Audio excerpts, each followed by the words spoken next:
today we're with Charlene Mcintosh of Integrated Insights, and I'm going to ask Charlene some questions about Integrated Insights. So Charlene, we're in Stanmore Bay. Is this Stanmore Bay? It is. Yep. Yep. What is Integrated Insights? It's a holistic wellness centre. Yeah. And a hub. It is, it's a wellness clinic that I established in about 3 years ago now, January 21, just before the COVID lockdowns.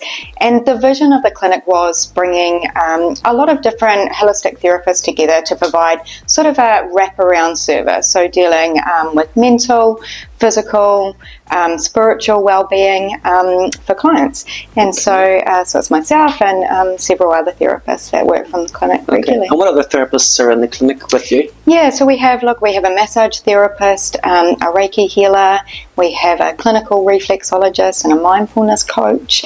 We have yin yoga classes here, and we have a pelvic floor physio. And myself offering holistic counselling and clinical hypnotherapy. Oh, super. We're here today to talk about hypnotherapy. So, and you came from a background of corporate background, but you were very successful in that. You were very productive in that. But at the same time, you got to the point where you didn't feel, what am I doing here? Why am I not happy? Yeah, absolutely. Look, I came from a corporate background, working my way up to a high management level, and I always thought that would satisfy me and give me what I was looking for. But what I found is, and many of my clients that I see now, is that I was working all the time, always been quite a perfectionist, just striving and never quite getting to that place where it really ticked those boxes. So, just playing a role that I believed was important and a role necessary to become successful. I guess ultimately realising that I was incredibly stressed, things weren't balanced, and just not really feeling very fulfilled. So, so it's one of those things where you actually reached the point where you were seen externally by everybody else as having it all together, doing really well, but internally with yourself you realised, this sucks. Yeah, absolutely. That's exactly what it is. It's great. It's great, but at the same time, it's probably we all call it the work-life balance.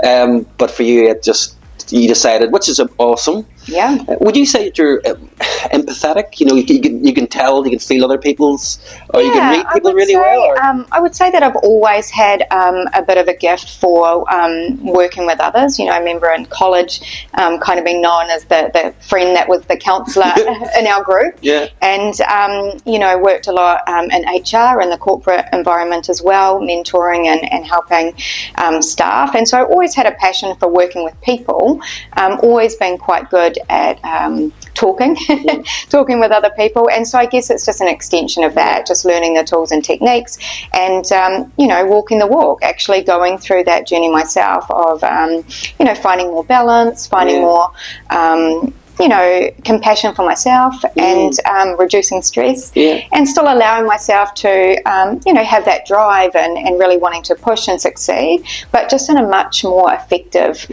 sort of way, so that I can just feel happy. And what sort of clients would you, I suppose it's a varied amount, it's a varied amount, but is there a main, or is there not? I would say that lots of people come to me for different reasons. They're wanting to lose weight or quit smoking, stress and anxiety, but most of my clients have a bit of a common theme, and so most of my clients have elevated stress levels, so experiencing too much stress and anxiety in their lives.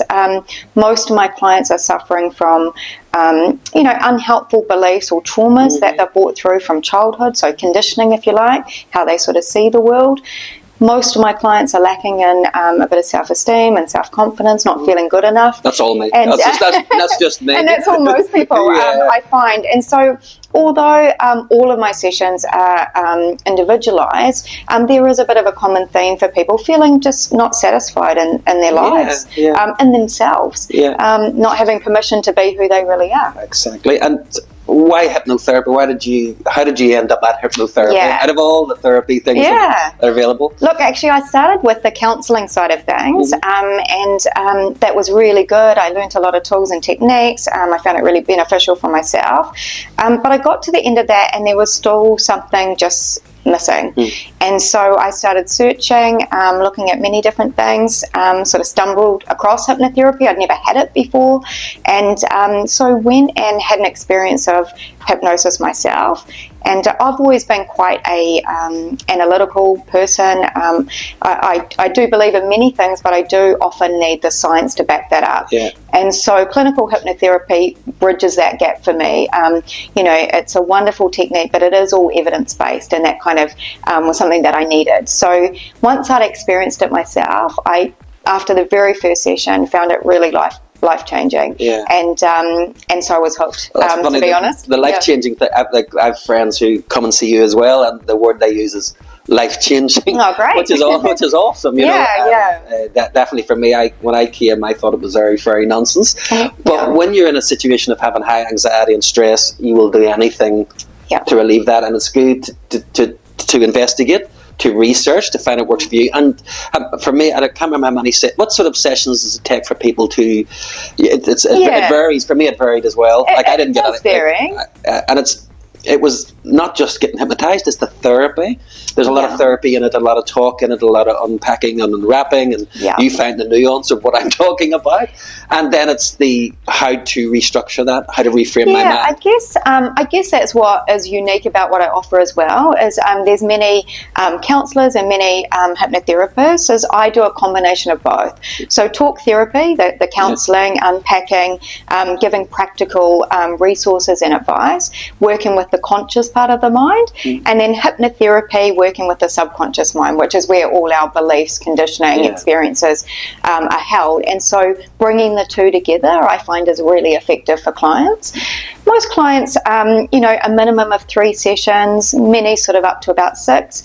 To be honest, many of my clients have found it so beneficial that they sort of, perhaps come once a month for maintenance treatments. Or sometimes I haven't seen clients for a couple of years. It's just good it's good to talk in a safe environment. It's good to unpackage some stuff that I think sometimes is nonsense, but really it's not. Even the way we change some of my words, like I would say I'm stupid, or I don't care about that. And if you want to talk about some of those things that people say that like me as well. Absolutely. A few words that come to mind is, one of them is should.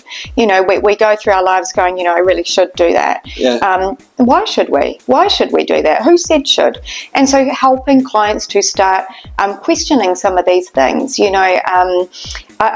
What comes to mind now is my mum always told me when I was little that if you play outside in the rain, you'll get sick. And so I've got 3 children, and so I then went on to tell my children, if you play outside in the rain, you'll get sick. And one day I said, actually, there isn't viruses in rain, it's water. So that's actually not true. And so it's just a really obvious example of that we don't question. We don't question nearly enough. And when we start questioning things, it actually lets us unpack. And so should is a word that many of my clients use. I should work more, I should be a better wife, I should do this with my kids. Actually, when we take away the word should, it kind of frees us up to what do we want to do. Shoulds come from other people, other conditioning.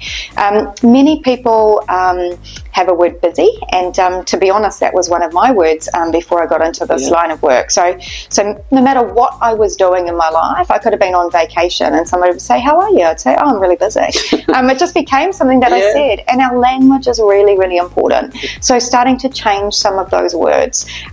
Lazy is a word that comes up often, and people are afraid that they're being lazy or that their kids are lazy, and lazy is just a word. It's only negative because that's what we put to it. It's just like preconceived conceptions that have been put on to passed on, and so language is incredibly important. So bringing people's attention, bringing that awareness.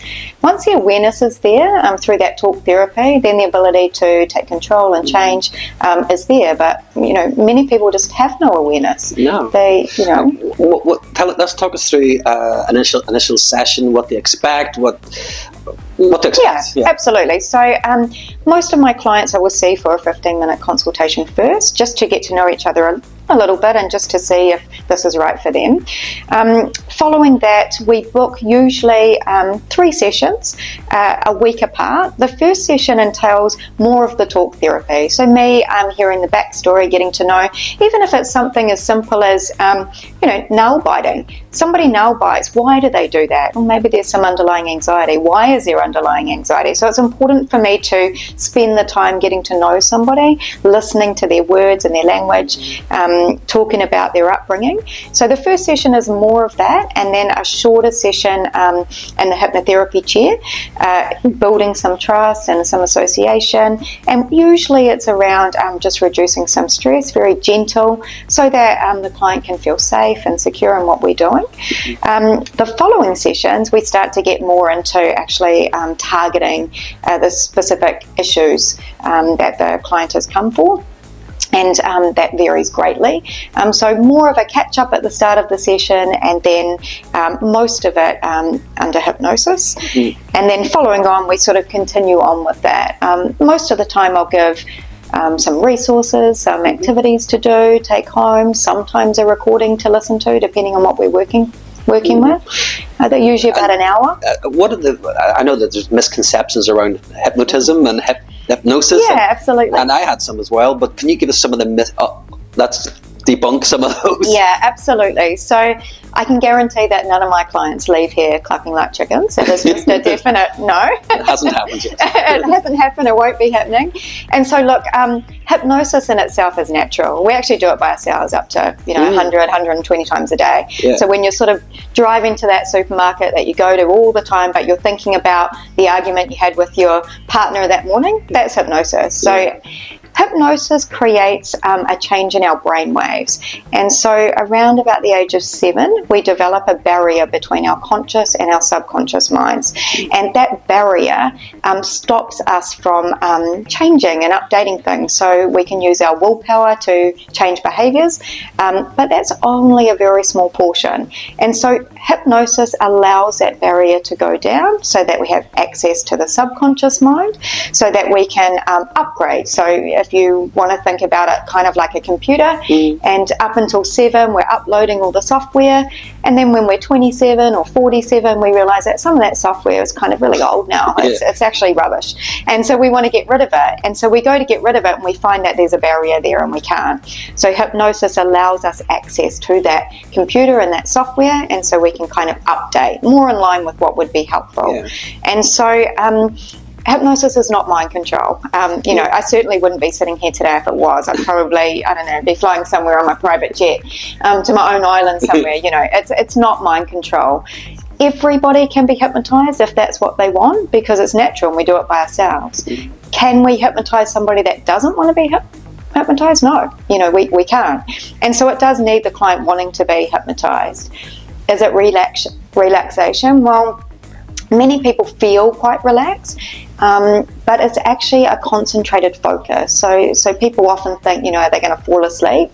And lots of my clients say, oh, sorry, I nodded off, hope I wasn't snoring. So they feel like they're asleep, but they aren't actually asleep. It's just that the conscious part of the mind is taking a little break while we work with the subconscious. And I think in this day and age we're living in, it's like your mind is never quiet. That's it's like right. You scroll, you watch TV, you're busy in work, Instagram, Facebook, WhatsApp, there's millions of them. We're absolutely overstimulated. And we do it from morning to night, and it's just not good. It's just not good. And so many of those clients coming in, or most of my clients, high levels of stress, you say, well, sit in the chair and relax. Well, those clients can't relax, that's exactly why they're here, right? They can't switch off.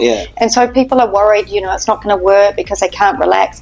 It's the conscious part of the mind that can't relax, the thinking part. And we're actually bypassing that. And so if you're having a whole conversation, gosh, what was that noise? What did she say? This is weird. I hope this works. On and on and on. Absolutely fine, because that's a conscious part of the mind doing that. And we're going, beyond that to the subconscious mind. And so although it's nice if you can relax and, think about laying on a beach or something, it's not vital to relax in order for the techniques to work. It's just a happy bonus. And most clients find that, once they've been a couple of times, they're quite willing and quite happy to kind of just let go and have a wee rest. Well, I find it, because I got one of your audio to take home as well, and I find I love to set that time aside. And it's like 15 minutes, which is like, in this day, it's so difficult. Yeah, but to allow yourself 15 minutes of peace and quiet to relax. And I know when I come on a session, I don't do work after I leave here. Yeah. I go home, and that's my day that I take a downtime as much as possible. Yeah. But then sometimes within 3 days, you can it's trying to allow yourself to be relaxed, allow yourself the time out. Yeah. People have hot tubs and never use them. Yeah. Just say to yourself, it's not a crime. And I guess it's about, why do we struggle to do that? And it goes back to conditioning and beliefs. Why do we feel selfish taking time out for a bath? Perhaps you're a busy mum and it's like, I need to make sure that everyone else is okay. Why are we like that? Why do we think it's selfish? Why do we have that mentality if, we sit down to watch a movie that we're lazy? Yeah. Why is that happening? Why do we perceive so much stress? We know that we don't have tigers, sitting just outside the door. However, our minds believe that we do. And so it's about learning to manage and choose to live a more balanced life, but actually getting rid of some of the reasons why we struggle with that in the first place. Yeah, I think I had a problem of trying to solve all my problems today, or trying to do everything as quick as possible. Yeah. When really, I think one of the things we use is let's keep it simple. Just drop some stuff. Yeah. And just focus on one main target a day, and write them down, goals, targets, things you want to achieve. And I think a list is really good for me. I like a list, and I like ticking those off, and it feels good. And everyone's different. Exactly. Everyone's different, and I guess it's giving permission to be different. So if you love lists, great, have lists. If you don't like lists, don't try and have them because you think the people with lists are doing better than you. Well, the problem is I try to force my wife to do a list. So I'm a list person. She is not a list person at all. And will she give me a list? And it cracks me up. Yeah. So I put on my list now. So yes, I also used to, I'm quite a list person too, and used to write lists for my husband and my children and get incredibly frustrated that I'd come back and they hadn't looked at the list. And but realising that actually they don't need lists. That's not what works for them. That's what works for me. And so going, whatever works for me. I deal with a lot of neurodiverse people as well here.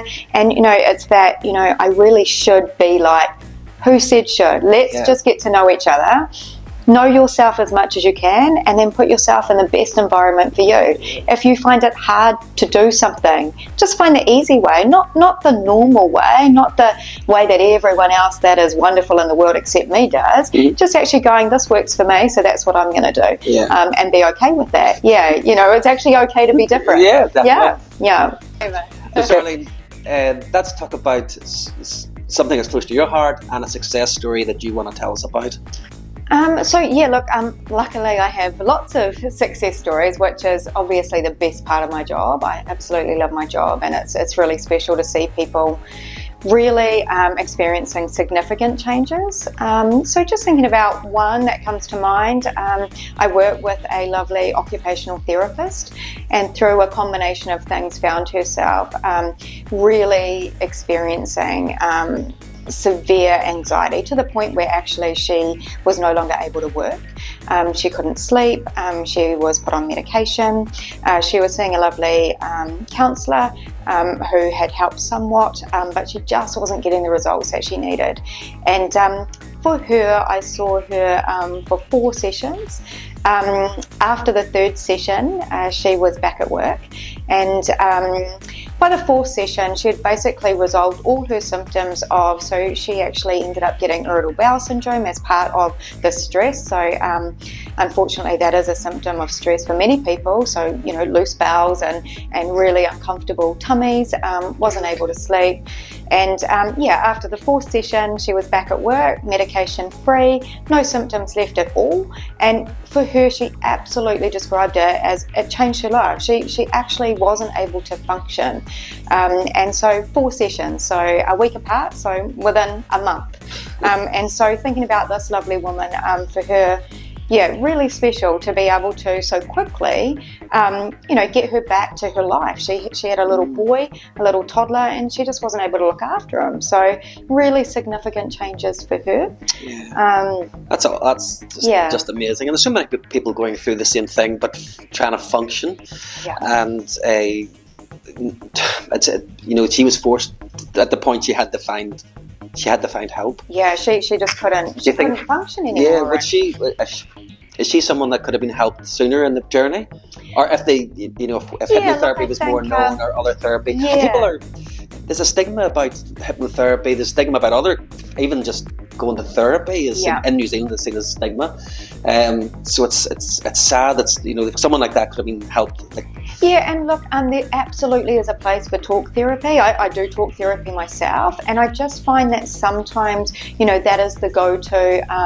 Often things are changing, but often GPs recommend seeing a counsellor, and that can be incredibly helpful and successful for people. And for other people, we just need that little bit of extra, and so they fully understand what's going on, why it's going on, but still doesn't change how they feel or what they're experiencing. And so hypnotherapy can be a wonderful way to get results sort of much quicker, I would say. That's what I really love about it. Many of my clients that I see have actually been in talk therapy for 6 months, 6 years. They have a great awareness about themselves. However, they're unable to change those thoughts and feelings which are causing, the symptoms. Yeah, well, I would fall into that category where I do a lot of self-analysis, and I understand what the problem is. That's right, but it doesn't change it. It doesn't change it, and again, it falls off a lot quicker. But with the hypnotherapy, I find it stuck. Like the longest period of time, I think it's like 8 weeks for me. Yeah, totally stress-free,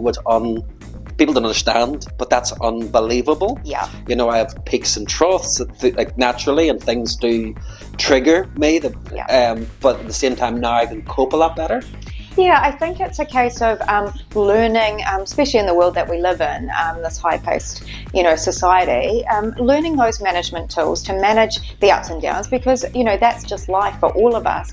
However, we don't want to always be managing these ups and downs. We want to kind of bring them more into balance. So it's sort of more like this rather than like this. And so we can manage those sort of ups and downs in a much more effective way if we're able to deal with the root cause of why we're initially getting these ups and downs. We can bring them into a more sort of balanced level. I once had a client say to me, it's kind of like when she was in talk therapy, she was sort of things were improving, and she was sort of going around all the back streets. But when she came to and experienced some hypnotherapy, she said it was like getting on the highway. It was just like straight there. And so that's how she explained it for her. So both are helpful, absolutely. I just find with hypnotherapy, sometimes it can just sort of speed things up a little. When we understand what's going on, we understand what the problem is and how it originated. However, many clients still don't feel different. They think different, but they don't feel different. Yeah. And so the feelings and the emotions are in the subconscious mind, and that's where we want to kind of target.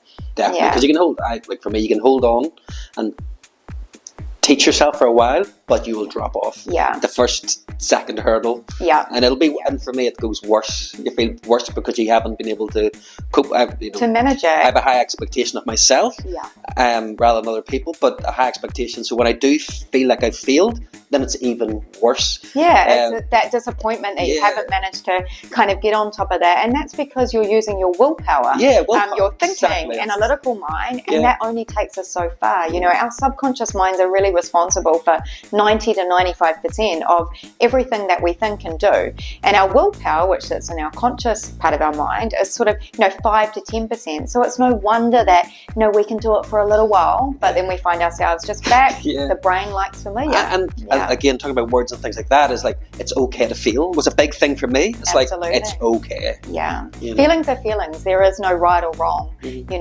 but what is helpful to know is that they come second. And so it sort of starts with a thought, and then we have a feeling, and then we feel that sensation. And so we want to change how we feel. We need to change how we think.